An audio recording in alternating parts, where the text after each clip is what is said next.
Good morning, Internet.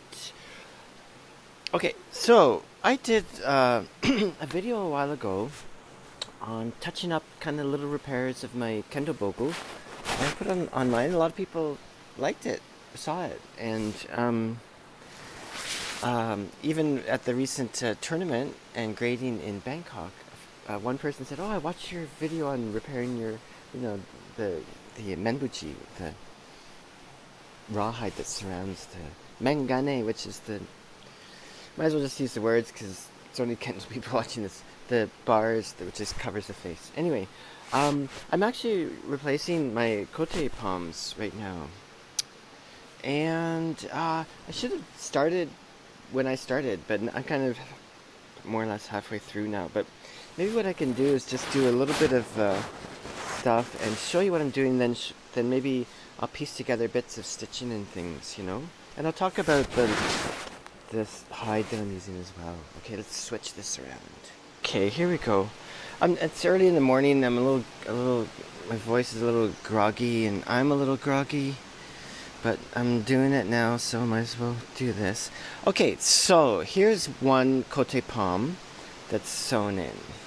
Now, just full caveat, I am not a bogu professional, bogu fixer or maker. But I do make a lot of stuff. I'm quite good at it. So, see, the thing I wish I had done is how I open it up, right? But basically, if I can get something here, what happens is, let's see, perhaps you can you see that? Little lines. These are the old stitching. And it's the same kind of stitching that you see like right here, okay? That would be all hand stitched, by the way, even if you have a machine stitched bogu. This part, there's no way you could, well, maybe you can, but I can't see any way a machine could do that. So what you do first of all is take a deep breath and then just unpick that stitching. And I use a combination of a scalpel and a pair of they're actually nail scissors, but they work quite well because they're quite pointed. And basically what you want to do is just pull that all off, right? And what that then does is it opens up this part, and this basically covers the sewn pieces, And so then you basically just open it up. The next step is to get the palms off. And I do a combination of picking the stitches and using a scalpel and just I'll pull here and slip it off, okay? So then you've got your palms off. So just get that off. And the palms, like mine, this pair were used a long time. I have another set in Canada still. I wish I'd brought them with me. Anyway, and I replaced those Kote quite a while ago, actually. It's been like, I don't know, maybe 20 years since I did this last. Anyway, yeah. So you're pulling this all off. And I don't pull the stitches, partly because it's more difficult, but also I find that if you can just cut the stitches, so there's still threads. How can I explain this? There's still threads going back and forth, like so. And that kind of, it doesn't hold all the pieces together, but it kind of helps to. So here's the ones that I'm working on this right now. So you can see this is, I've put a pin here because, the more you work on it, the more it's going to open up. And this is interesting, actually. So in there, this is pretty traditional. It's a hand stitch kote, but it's pretty traditional with the deerskin and filled with deer hair. And there's your deer hair there. So you can see what can happen is these layers, because it's, there's this layer, which is the binding, I guess you could say.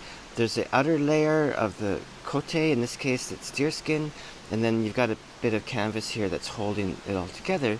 And so when you're stitching through all that to hold it together, and then this part comes over and looks great, looks better, and binds it well, Okay, so let me stop for a sec. Alright, we're back. Okay, so here's the palms off my right kote. Actually, they weren't in bad condition, but they were just getting really slick, and I always had to wet them to get some grip. And you can see I did a little repair job on the thumb. I did that quite a long time ago. It's a piece of moose hide, I think. Anyway, so what I do is I'll get the palms off. They'll be kind of crunched up from just depending on how long you've used them. But so what I do, this is a bit of a what they call reverse engineering kind of situation. So what I do is I'll stretch it out more or less to how I think it is, and then I'll make a pattern. Just copy that on a piece of cardboard. Well, cardboard's nice, but you could do paper, whatever. And that's basically the Kote. So, let's see now.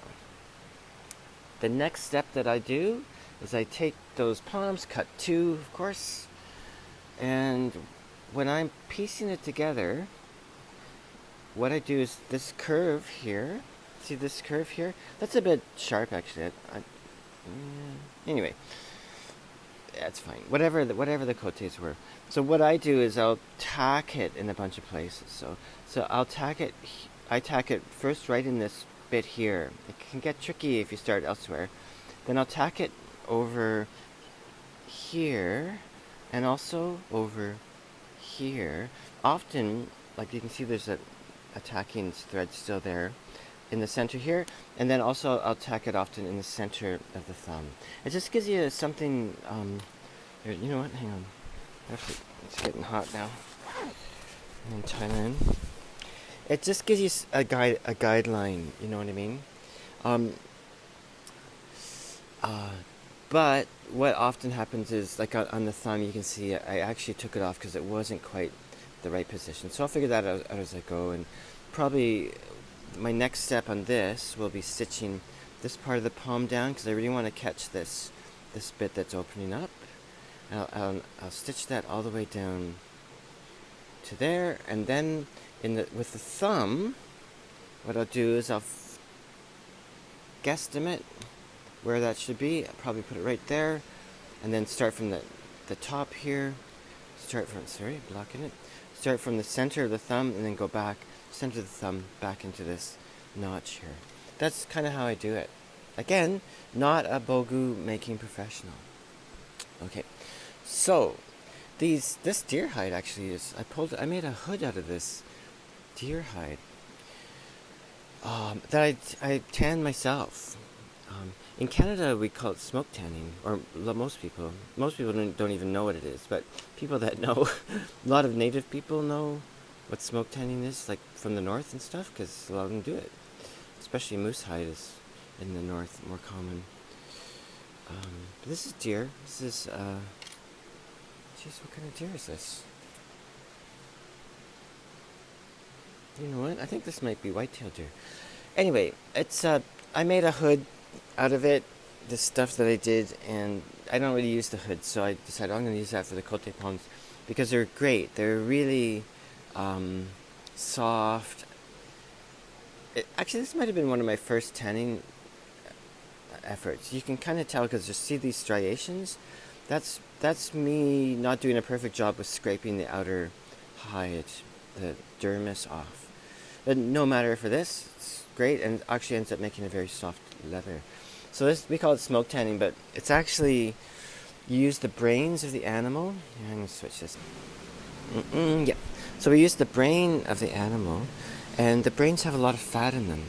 So the process is you skin the deer and all that. I did what's called dry scraping. So I would stretch it on a big frame, holes on the edges of the hide, stretch it with rope. You have to keep stretching it, so you need some space between the frame, because as you start scraping it, it's just going to start widening it out. And I scrape what I do is I scrape the inside of the hide, scrape it of all the fat, there's like membrane you have to get rid of, and scrape that off. It's a really hard job, but it's a really worthwhile thing to learn, because you never know, in the future you might need to make your own leather. Anyway, yeah. So then you scrape with the dry scraping, you scrape the dermis off while the hide is wet. right? And you have this special tool. It's a little bit like an adze, but anyway. And then I let that dry. Then I flip dry for a couple days, so it's bone dry. And then I flip it, and the hair I scrape off with the same tool, but I scrape it off when the hide's dry, right? So you end up with a kind of a rough texture on both sides, but there is definitely still a dermis, because you don't, you scrape through the outer layer of the dermis, but not all the way through, right? And then you've got your stuff, and then that hide's dry, you wrap it up, and when you're ready, make a solution from the brains, hot water. I usually throw in a bunch of egg yolks, and smush it up, wring it out, smush it up in there, and it's warm, not hot, in the solution, wring it out, do that 5, 10, whatever you think it's going to take. Kind of feel it as you go, right? And what happens is the deer hide is all intertwined fibers, right? It's nothing like a solid. Are any of us solid? We're all air and water. Anyway, let's not get into that. And what happens is those solution of the brains and stuff is very fatty. The egg yolks are fatty. Gets pushed into the fibers of the deer hide. The next step is to then take that hide and stretch it while it's drying. Wring it out as much as you can, and then dry it. You need a lot of hours for this, so you don't do it at the end of the day, right? If you do, you have to throw it in the freezer overnight, because you don't want it to dry without the stretching motion. So as it's drying, the leather's being pulled out. All those fibers that want to just come together and become hard like rawhide, they keep getting pulled out. This is a deerskin thing, not a cowhide, right? I've never done cowhide this way. I suspect that it wouldn't quite work, although it'd be worth giving a try, right? Anyway, so all these fibers are being pulled, the fat's inside, and at some point the hide is dry. There's a bunch of ways of pulling it over a cable, over a post, over your knees. You just do it all that you can. And then that's that, right? You've got this beautiful white hide. However, in general, if you get that white hide wet and just let it dry, it'll just go into rawhide again, more or less, right? You still got the brains in there, but it'll just get hard. So from there, what you have to do is take the hide and smoke it. But what you do is I make like a kind of a tent, like a teepee shape or something. I hang the hides. If you have a bunch of hides, it's easier, right? But sometimes I've just done one at a time. And what you do is you get this punky wood. There's different kinds of wood choices, and it's worthwhile experimenting. But basically, it's punking. So what it does is it's less burny and heaty, and more smoky. And that you just let that smoke permeate again those fibers that are now open because you stretched them. Anyway, and then it's smoked, and that's why it's brown, right? Now, what they do for the hide for bogu manufacturers, I'm sure it's something similar, but I don't know, right? Not being a bogu professional. But they maybe mechanize it more, right? Because this incredibly labor-intensive process, doing it by hand. But, I'm sure that essentially the idea is similar, and the theory of it. Anyway, so that's the non-Kote version of this talk. Let's switch it, and I'll do a little bit of stitching and show you what I do. Okay, let's see if I can get this visually working for us. Okay, I'm just going to start up here. I'm going to show you how I start this. First of all, I'm going to just take off this tacking stitch that I did.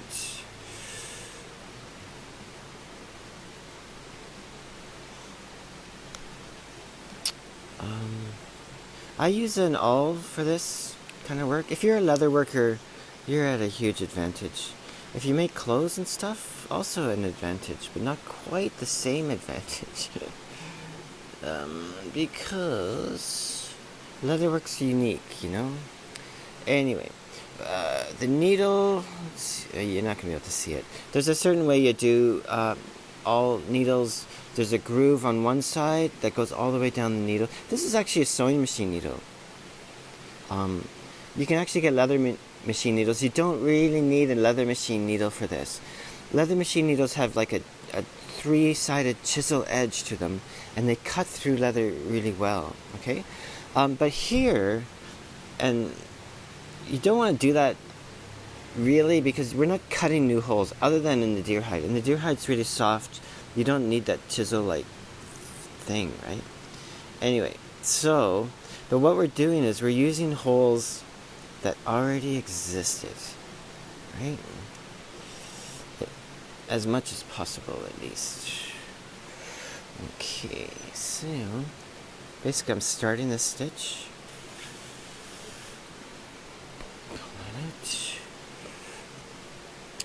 If you're good at this kind of thing, great. If you're not good at it, but you want to do your own kote, kote are expensive, right? As you probably know if you've bought them. Let's try this. You might want to do some technical learning experiments to start with. This thread is a synthetic of some kind. It's nylon or polyester, but it's definitely a leather thread, right? Regular cotton or polyester sewing thread isn't going to be strong enough for this part. On my kote, the stitching that I'm doing now is done by machine, right? But to do it on a machine, I don't have the right machines anyway. So what I've done is I did a double knot and then like a half hitch on both sides, and then what I'm going to do is just pull that really tight, and what happens is that just snugs in and becomes really strong. Don't want to have too many knots, ideally, I suppose. But this knot, where are we now? I'll just tighten it in there, get it really tight in there. And of course, this piece then covers it, right? Anyway, so, let's see if I can, usually I do this right below me, so it's a little awkward. But the main point I'm trying to make is, I'm trying to get the holes that were already there. I don't want to make new holes, right? Because you don't want to, you just want to use the same holes that's stronger. So I'm going to go through this layer on the outside, this deerskin layer on the inside, and I want to make sure that I catch that canvas, right? You can see also that the edge of the canvas is fraying. So I'm going to try and catch that a little bit below the frame as much as possible. See that? And I go try to get every hole, but, you know, see what you can do. Okay. So quite often I'll go through the 3 layers first, till I can feel the point right here, and then I'll put the deer hide there. I see it's a bit too low, right? Okay, so let's just get that. Yeah. I've made like moccasins and stuff my whole life since I was a teenager. That's how I know how to do this. Like I didn't need to. This isn't that much different than a pair of moccasins, really. So as soon as I opened up the kote the first time, I went, oh geez, I know how to do this. It's no problem. But you know, it's specific, so take care.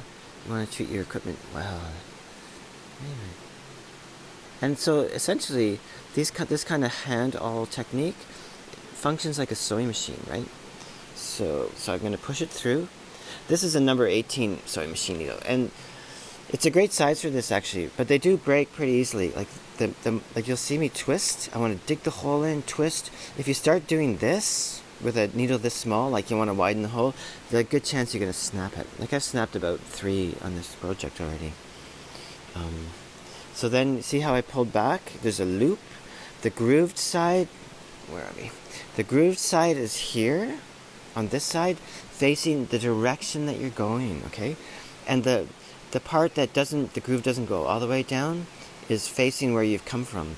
And the reason that that's there is as I pull back, see that loop open up? See how the loop opens up on this side, but not this side? Because that thread is seated into that groove. Sometimes it'll open up on both. So you have to kind of keep aware of, if you twist the needle at all, you have to make sure you're in the right direction. So then I'm just going to slip that thread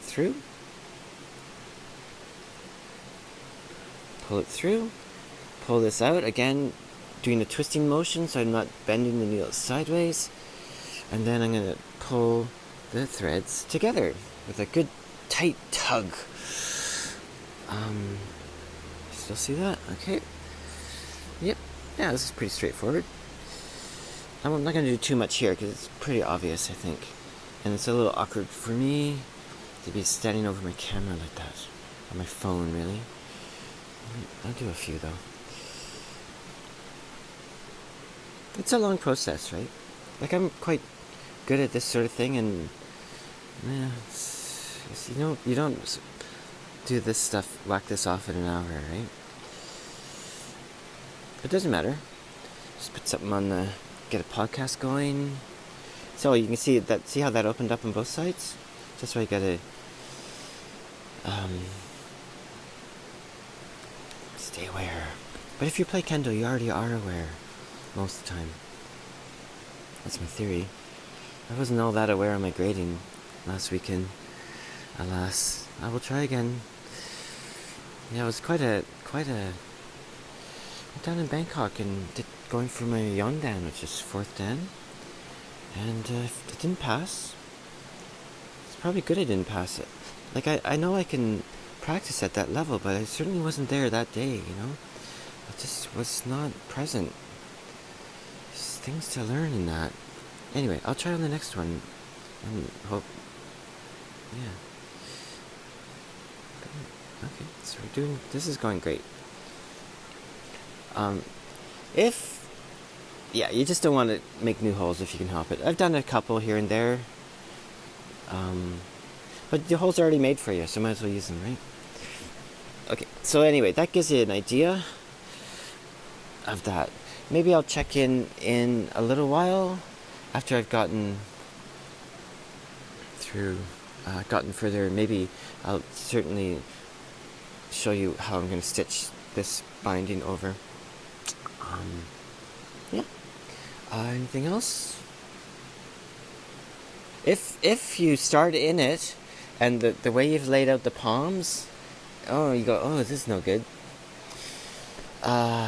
Just pull it out, redo it. You can't really fake it. Like, actually, on this one, I had started the palms, and this. Okay, I know I said to do a stitch tack here, right in this notch here, but I didn't. I was too confident. I said, oops. So I pulled out a lot of stitching. Just redo them. It's not a big deal. Anyway, so do the tacks, and if it's not quite right, just pull it out, do it again. Okay, see you in a bit. Okay, where are we now? Let me just adjust the mic. Just another thought popped in my mind, so I can't really see. Hopefully you'll be able to see this, but I'm just going to talk while I sew. One thing that popped into my head, it's very easy to miss layers, right? I've said it already, but can you see that? I want to make sure that I catch all those layers, right? And you can double check that you are by flipping the binding over and looking on the other side. If you see some little holes here, you know you've missed that layer. And it's worthwhile checking that you could do every stitch even, but every few stitches, just make sure you're on track, right? And I can see that I've gone through 3 here, but sometimes it's easy to not see. Yeah, because you can't really fake that, right? If you miss a couple of those holes, it's going to show up, right? And also not be so strong.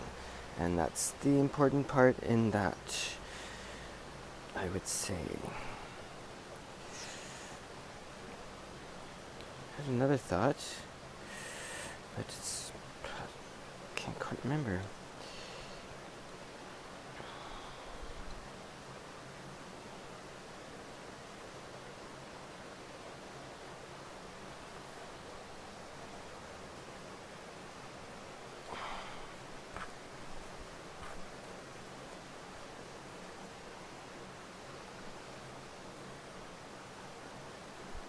The other option for repairing Kote palms is to send them out. I'm not sure how much that costs, but people that do this all day, every day, probably do it quite quickly and well.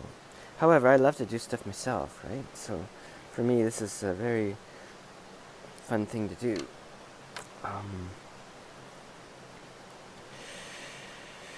In terms of the leather, probably most people aren't going to want to go out and shoot a deer and go to the effort of learning to tan it and wreck a few hides because you didn't do it right the first time, etc., etc. You could... There's a braintan.com. I've never ordered from... Actually, I ordered a tool from them once. They're in the States. See, they call it brain tan, those guys. We call it smoke tan.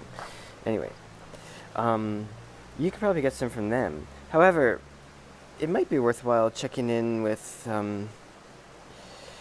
bogu seller, like such as Kendo Star, who there's a whole bunch of Kendo Star, Tozando, All Japan, and there's others. If you're English speaking or outside of Japan, maybe Kendo Star is a good option because they're very, very helpful and speak English really well because they're English. However, if you're Japanese speaking and don't have close access, like if you're in Japan, I'm sure you can just go to a bogu manufacturer and say, hey, can I buy some deerskin off you?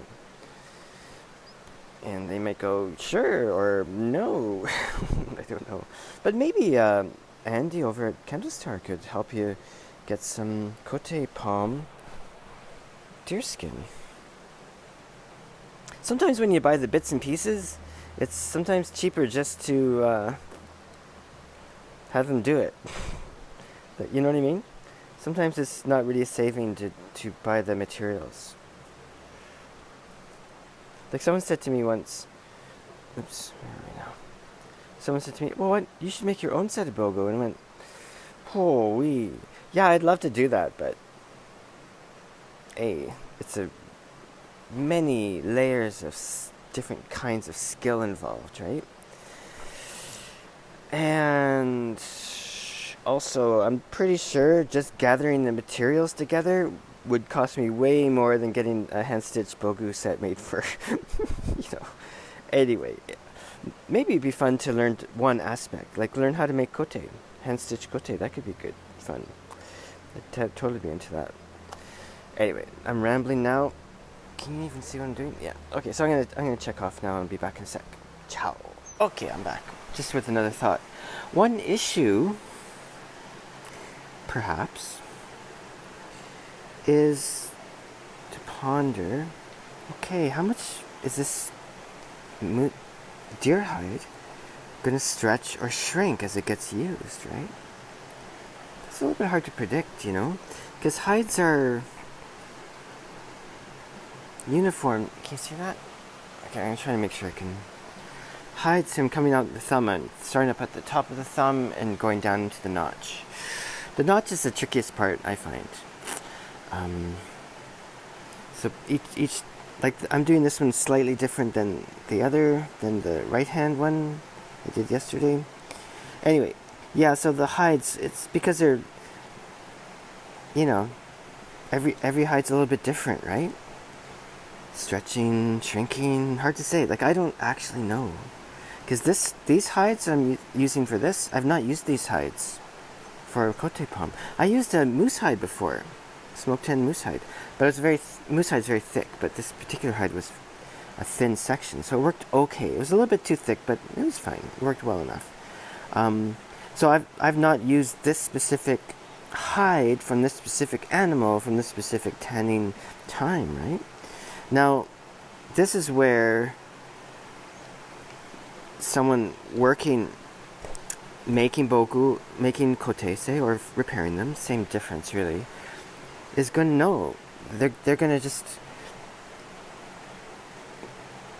I'm just speaking out of my arse at the moment, but I'm assuming that they're going to know all the how can I put this? Okay, all the unknowable factors are going to be mitigated to a great degree, right? Because they're going to get their hides from the same source, probably, if possible. They're going to work with it regularly every day.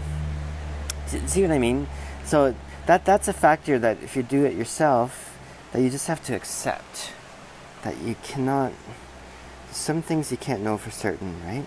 It's possible that it could stretch out and you might need to tighten it up again, but I've my own personal experience with deer hides especially, making moccasins and clothing and stuff like that, is that it's actually strangely adaptable, right?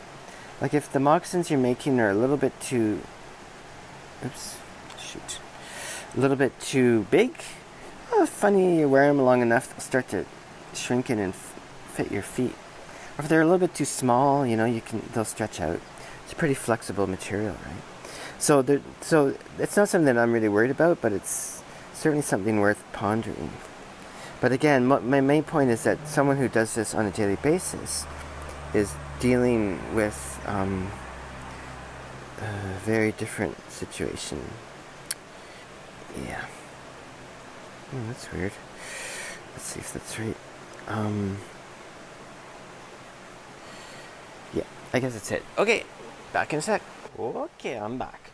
Okay, so like I said, you break needles easily, and I broke all my bigger needles, so I'm now shifting over to this tool. Let's see, can you see that? See how it's basically an awl with a little notch in it. It was quite wide, actually. I just filed this down a little more narrow, and it seems to be working okay. So this is another option. You see that okay? Okay, so with this tool, what happens is I'm right in this notch here. This is tricky territory. You really got to make sure you get all those layers, especially here, because there's a fair bit of tension in there, I'd say. Anyway, so what I'm going to do is I'm going to catch one hole, okay? Just do it bit by bit. I'm going to go in there. I can feel the point. Basically the same idea. Now, since I've filed that quite thinly, I have to be a little careful. It's going to be pretty easy to break. But I think it's going to work. Okay, so now what I'm going to do is I'm going to see how I'm making a loop. Just hook it in that notch. Pull it through. The loop comes out here.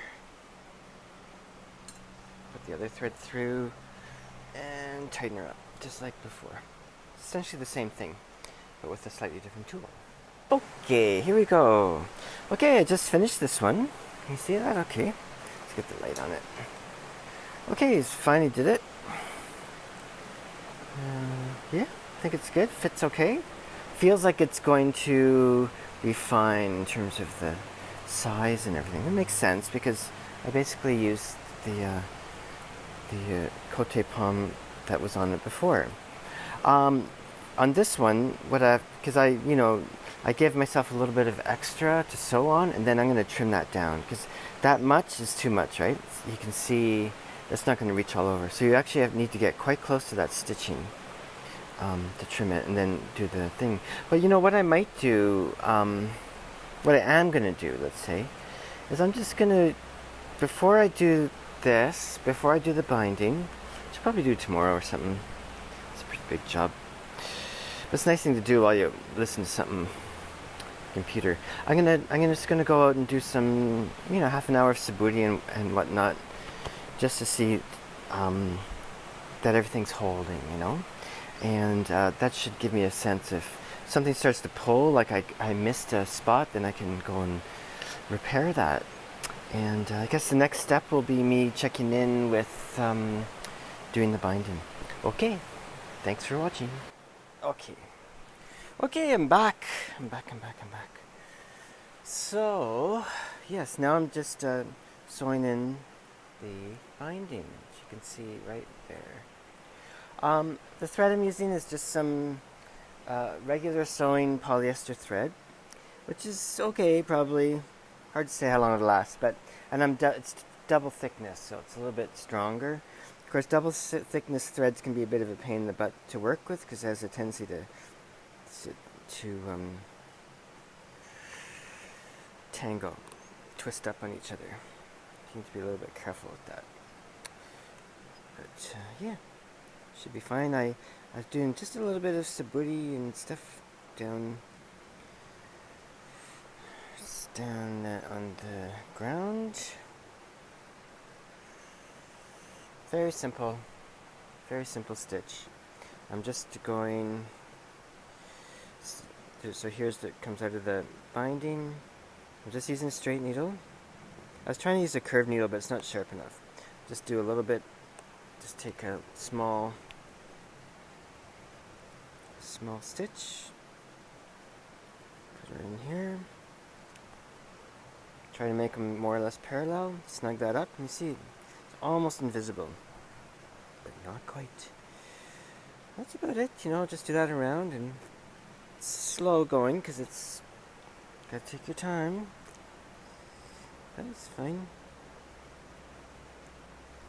And, yeah, the way I've done them, they're a little, I wouldn't say they're tight, but they feel a little snug, and my sense is that that's a good thing, because probably as I practice with them, they'll stretch out a little bit.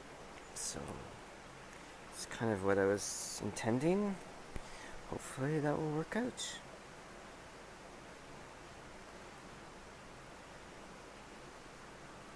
You can still see, okay? Yeah. Good as new.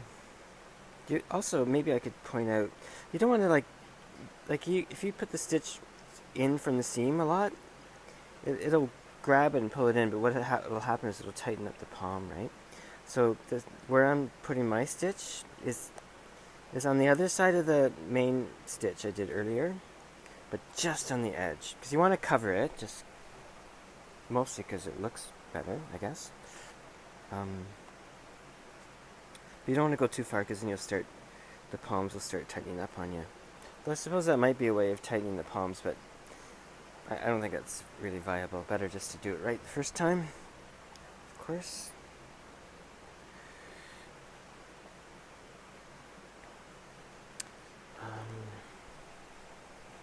Don't worry about it. Doesn't have to be perfect, the stitching, right? It needs to be strong, that's the main thing. And it's nice if you can make it look good. Chokuso. That's always a good thing, but usually if you do it properly and strong, it also looks great. That's a nice byproduct. Anyway, so you can get a sense of the stitching I'm doing here. If I can focus on that. There it is there. Nope. Okay. Right there. Yeah, so you can see right along here is where I've done about 2 inches or so. Yeah.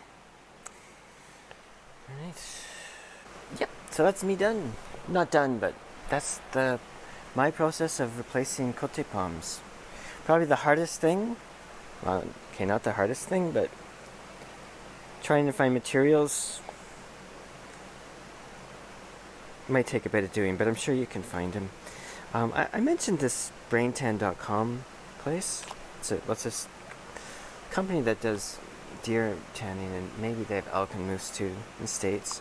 I don't even know if they're around anymore. I'm just assuming they are, but I haven't actually been to their site in quite a few years now. But that might be a good source. Of course, keeping in mind that the hides you get from them are not for Kote palms specifically. They're for things like clothing, moccasins, stuff like that. So just keep that in mind.